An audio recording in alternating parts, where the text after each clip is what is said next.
Hello everybody, my name's Kanoya Mainika, and welcome back to the unboxing, where today we are breaking our usual protocol a little bit. So, for those of you who don't know, Sunday uploads are generally reserved for what I call backlog unboxings. So unboxings that cover things that I have purchased, but are not current. Meanwhile, for Friday releases, such as last week's Spider-Punk, are for things that are fairly relevant, mainly because I pre-ordered them and just got them in hand right at that moment, so I want to get that SEO or whatever the fuck. Today is a weird exception, because usually, given what this figure is, I would put it in the backlog. But this has some extenuating circumstances, so I hope you enjoy this little unboxing of the Star Wars Black Series K-2SO from Andor. Okay, this is confusing to me.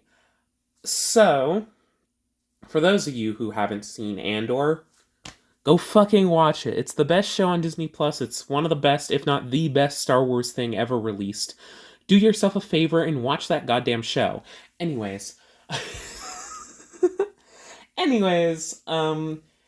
For those of you who have seen it, K-2SO is not in Andor yet. Yes, there is one K2 unit, but that is in no way K-2SO. And this is specifically K-2SO. If you look at the back of the box, which we'll get to, its character description is for K-2SO.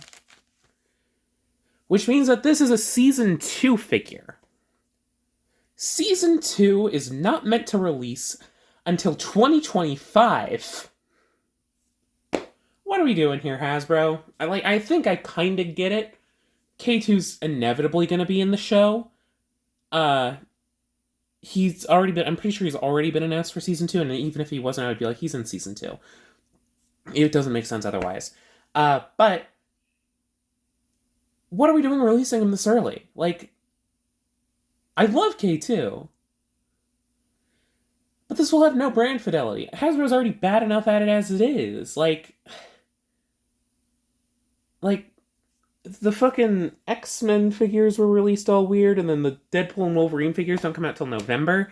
Why is this releasing now instead of next year? Anyways, I'm excited to finally have a figure of K-2SO. From what I can tell, this is basically just the Rogue One one, just in a new box, but who cares? So, this is also important because this is the new style of Star Wars Black Series box, i.e. boring. Let me get one from an unboxing I just did that is in the backlog. Crosshair from the Bad Batch. So here are the two boxes. This is the new style, this is the old style. The old style has this really neat slant, while this one is just a box. From what I can tell, Hasbro's trying to standardize their packaging, mainly to make it cheaper. That's why they do a lot of things. Whatever. But it keeps a lot of the same visual style, I guess. So, it's got the colored strip with different colors that represent different series. It's keeping up the numbering. It's still got the side art, but yeah. So, for this one specifically, it says Black Series at the top. It's in an all-black packaging. You get, you get a window package into the figure. There's nothing on the bottom, unlike this one, outside of the legalese. This one had the name there. For this one, the name is here. It's on the side, and it also includes the number of the figure, which was only on the back of the box on the older style. So number 11, K-2SO, as well as the pronunciation guide. I guess, I don't know why, whatever. Star Wars Andor. 'Cause sure. On this side, it's just the strip. Star Wars Black Series with a little bit more window. The top has no window, it's just black.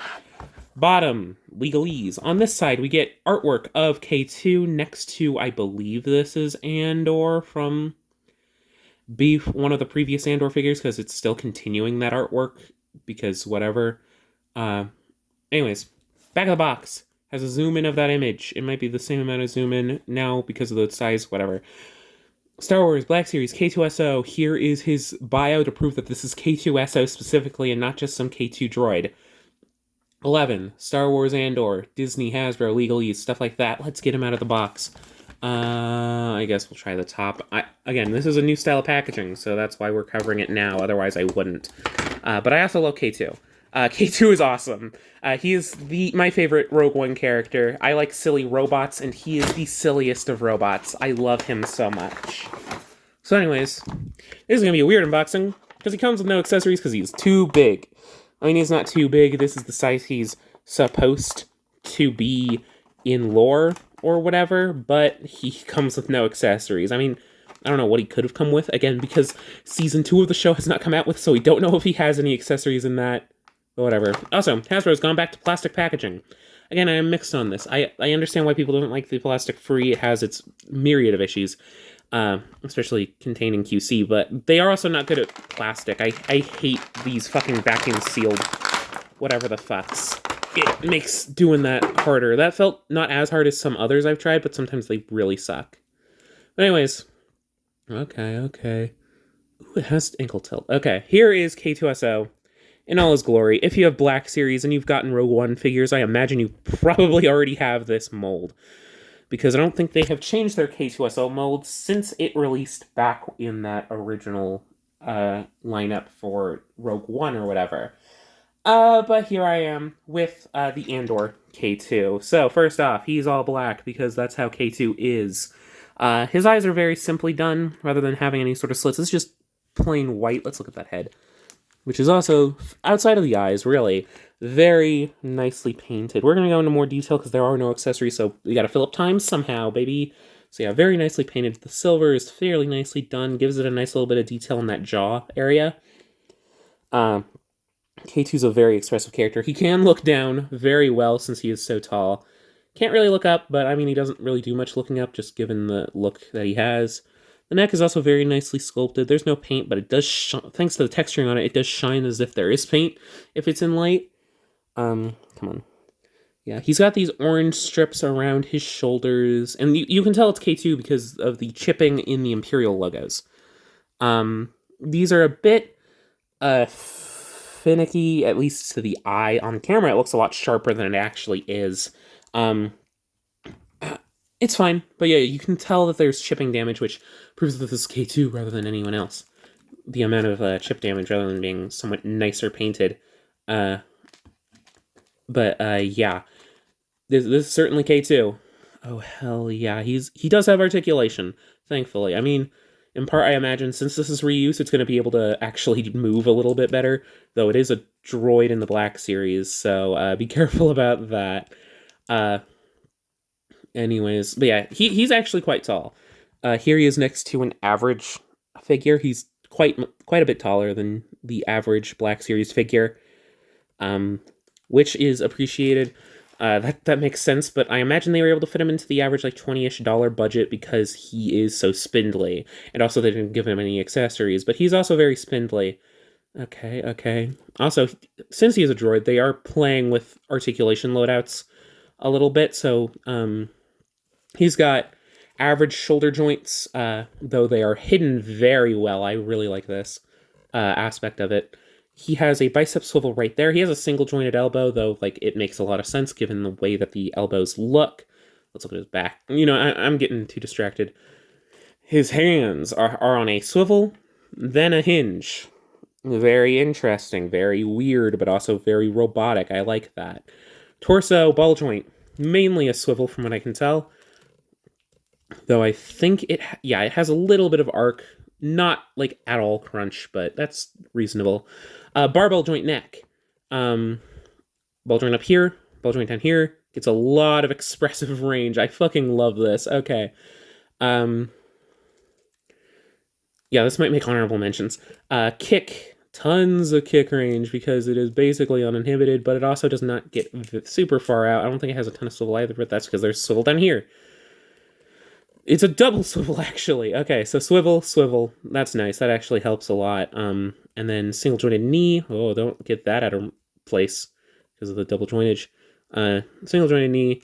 There's no swivel there. Is there a swivel here? No. It just hinges forward, backward, and ankle rockers, which is a lot more range than your average Black Series figure, so he can actually get into fucking action poses. This is actually kind of a joy to play with. Uh, at least I can kind of see it being a fucking joy to play with, because it's actually got a lot of articulation, especially for a droid figure. The droid figures, they do not like giving nice, stable articulation, but K2 here, they like actually kind of went off. This is kind of an all-timer figure for a droid in the Black Series. Like, like he's actually moving and schmoving a little bit. Back here we've got uh the 10th Doctor droid over here. Let me just grab that. Hopefully my hair isn't too in the way. But like, let me grab it for example's sake. This guy does not move well at all. Like, his shoulders are practically just swivels. They do have hinges, but like they don't like moving. He's got single jointed elbows. His ankles suck. Everything sucks on this thing. I hate it. I wish it could move more, because he is like a Jedi instructor or whatever. But like, he doesn't move much, and it sucks. But this K2 actually kind of fucking schmoves.